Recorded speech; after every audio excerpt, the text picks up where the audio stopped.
तो नमस्कार दोस्तों, आज हम बात करेंगे डेल्टिन कॉर्प लिमिटेड कंपनी के बारे में। और कंपनी एंटरटेनमेंट और हॉस्पिटैलिटी सेक्टर की एक स्पेशलाइज कंपनी है। Company Deltin casinos and hotel brand के अंदर अपना बिजनेस करती है।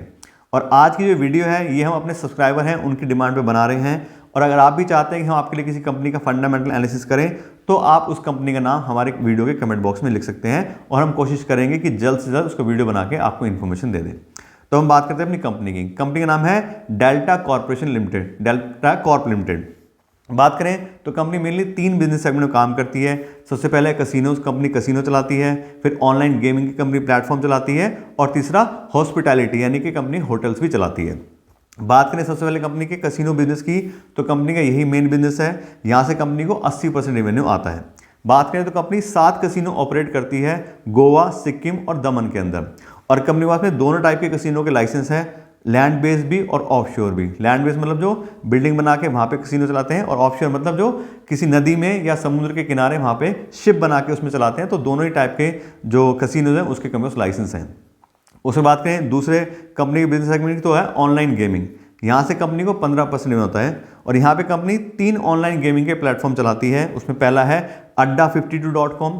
यहाँ पे कंपनी ऑफर करती है ऑनलाइन पोकर गेम। तो एक तरह से गेमिंग, और बात करें तो दूसरा जो होता है जुआ टाइप से, दोनों टाइप से काम इस पर होते हैं, लोग खेलते हैं इसमें। उसके बात करें तो adda52rummy.com, ये भी ऑनलाइन रमी और गैमलिंग का जो है एक प्लेटफॉर्म है। इस पर ऑनलाइन रमी लोग खेलते हैं। दूसरा adda.games, इसके through company multi games offer करती है। बहुत जो अलग टाइप के गेम्स हैं वो इस पर ऑफर करती है। उसके बाद तीसरा सेगमेंट हो गया हॉस्पिटैलिटी या फिर बात करें तो होटल्स की। यहाँ से कंपनी को 5% होता है। और इसमें कंपनी जो है 2 5 स्टार होटल चलाती है। एक है द डेल्टिन, ये दमन के अंदर है, और दूसरा है डेल्टिन सूट्स, ये गोवा के अंदर है। उसके अलावा कंपनी एक और रिसोर्ट है उसके अंदर 29% का जो स्टेक है वो भी होल्ड करती है। उसका नाम है कारावेला बीच रिसोर्ट्स। एक्चुअली ये जो रिसोर्ट है ये किसी और कंपनी का है, ये अडवाणी होटल रिसोर्ट लिमिटेड का है। और कंपनी उस कंपनी के अंदर 29% स्टेक होल्ड करती है। तो डायरेक्टली इनडायरेक्टली जो कंपनी ये कारावेला बीच रिसोर्ट में भी अपना 29% का स्टेक होल्ड करती है।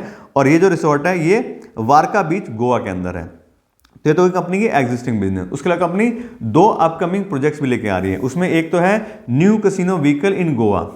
इसके अंदर जो है मंडोवी नदी के अंदर एक नया शिप कंपनी बना रही है, जिसके अंदर कंपनी 150 करोड़ रुपए का इन्वेस्टमेंट कर रही है। और इसका जो एम है वो ये है कि जो उनका एक एग्जिस्टिंग कैसीनो है किंग कैसीनो, जो वहाँ पे शिप है उनका, उसको रिप्लेस करके नया शिप वहाँ पे डेवलप करेंगे। और इसके अंदर और ज़्यादा कैपेसिटी होगी गेमिंग की, और ज़्यादा एनहेंस एक्सपीरियंस होगा विजिटर्स के लिए। तो कंपनी एक नया अपना शिप बिल्ड कर रही है कैसीनो के लिए।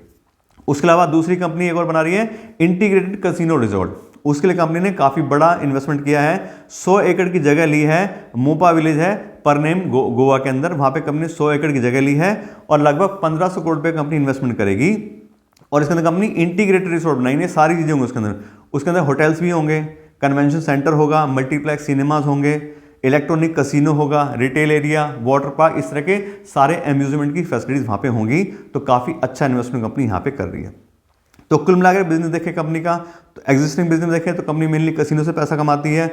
और गोवा के अंदर तो वैसे भी टूरिज्म काफ़ी अच्छा है, तो लोग बाहर से आते हैं, तो इस तरह की चीज़ें ज़्यादातर वहाँ पे चलती भी हैं। और होटल्स भी अच्छे हैं कंपनी के।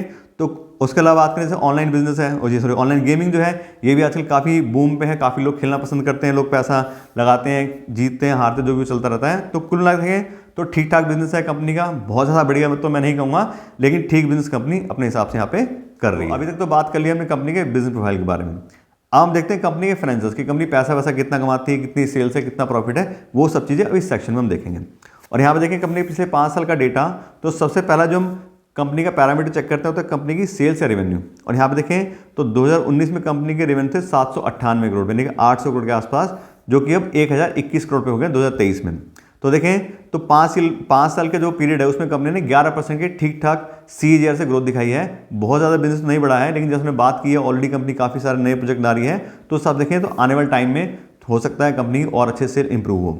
और जो नया प्रोजेक्ट कंपनी ने शुरू किया वो 100 एकड़ वाला, उसको भी बनने में टाइम लगेगा। 2020 में भी कंपनी को अप्रूवल मिला है, तो 4-5 साल तो आराम से लेंगे सारी चीज़ें वो बनने में। लेकिन फिर भी देखें तो कंपनी ठीक ठाक ग्रोथ अपने बिजनेस में कर रही है। उसके बाद करें ऑपरेटिंग प्रॉफिट मार्जिन की, तो कंपनी का ऑपरेटिंग प्रॉफिट मार्जिन भी अच्छा है। 2021 में 5% आया क्योंकि वो सब कोरोना की वजह से प्रॉब्लम थी, टूरिज्म चल नहीं रहा था ज़्यादा।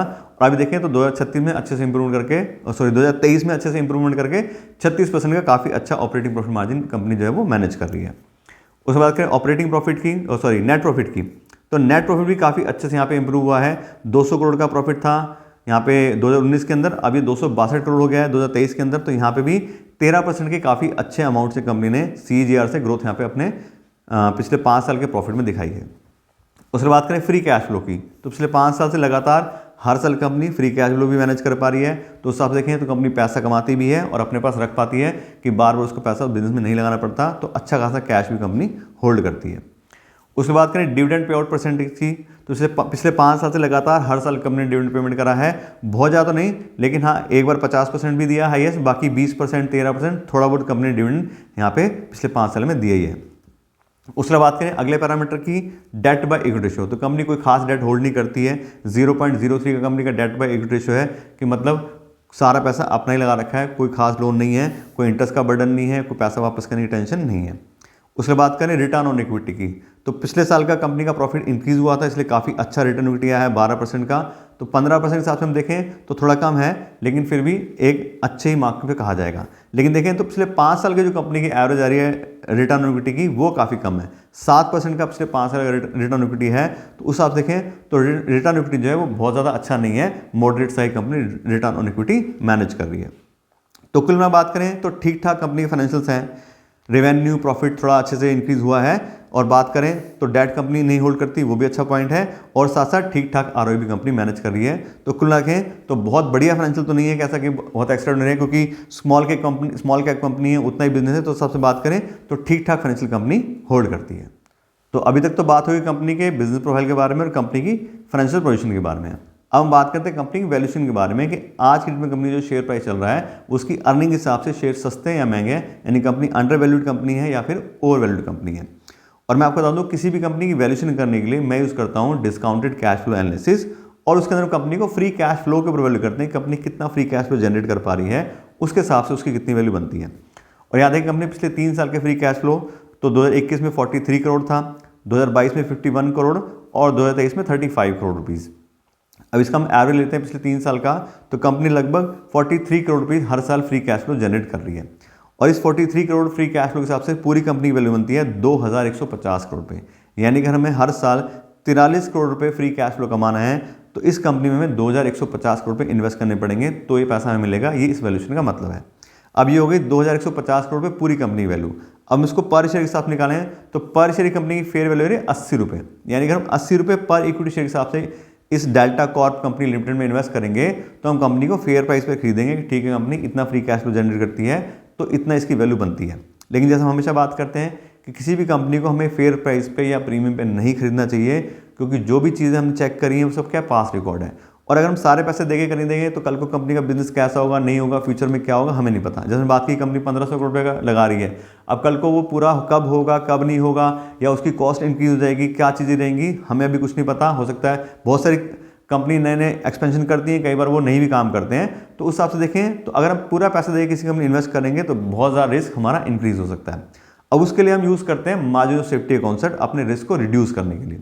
मार्जिन ऑफ सेफ्टी का मतलब क्या है कि जो भी कंपनी की फेयर वैल्यू है उसके 50% हमें शेयर खरीदने चाहिए, जिससे जो भी आने वाला रिस्क है उसको अच्छे से मैनेज कर सके। तो अभी कंपनी की फेयर वैल्यू निकाली हमने 80 रुपये की, उसका 50% या मार्जिन सेफ्टी होगा 40 रुपये। तो अगर हम 40 रुपये पर इक्विटी शेयर के हिसाब से डेल्टा कॉर्प लिमिटेड कंपनी में इन्वेस्ट करेंगे तो कंपनी को हम काफ़ी सस्ते दाम पे खरीदेंगे और जो भी हमारे आने वाले रिस्क है उसको भी काफ़ी हद तक हम मैनेज कर पाएंगे। तो ये तो क्या हमारा प्राइस कि हमें कौन सा प्राइस ठीक लग रहा है कंपनी में इन्वेस्ट करने के लिए।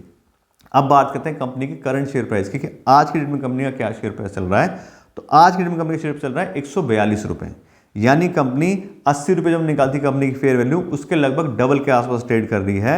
और इस शेयर प्राइस के हिसाब से आज के डेट में ये कंपनी हाईली ओवर वैल्यू, यानी कि डबल दाम पे मिल रहे हैं कंपनी के शेयर। तो मार्जिन ऑफ सेफ्टी तो भूल ही जाओ, फेयर वैल्यू से ज़्यादा कंपनी का प्राइस है। अब उस हिसाब से बात करें तो मेरे हिसाब से तो इन्वेस्टमेंट के लिए उतनी अच्छी कंपनी नहीं है, क्योंकि फाइनेंशियली बहुत ज़्यादा स्ट्रॉन्ग नहीं है। अभी देखें तो स्मॉल कैप की कंपनी है, नया प्रोजेक्ट कंपनी बना रही है, वहाँ आगे क्या हो क्या नहीं हो वो नहीं पता। तो उस हिसाब से देखें तो ठीक है, गोवा में कंपनी काम है, वहाँ पे काफ़ी टूरिस्ट भी आते हैं, कसिनो वगैरह काफ़ी अच्छे चलते भी हैं, फिर भी देखें तो मेरे हिसाब से ठीक ठाक कंपनी है, बहुत ज़्यादा इंटरेस्ट मैं इस कंपनी में नहीं रखूंगा। तो उसके अलावा अगर आप चाहते हैं इस कंपनी इन्वेस्ट करना है जो भी चीज़ है, तो उसके हिसाब से आपको डिटेल नॉलेज दे दी है। तो अगर आपको लगता है इन्वेस्टमेंट करना है, किस प्राइस पे करना है, तो अच्छे से एक बार देख लीजिए और फिर उस हिसाब से डिसाइड कर लीजिए आपको कैसा लग रहा है।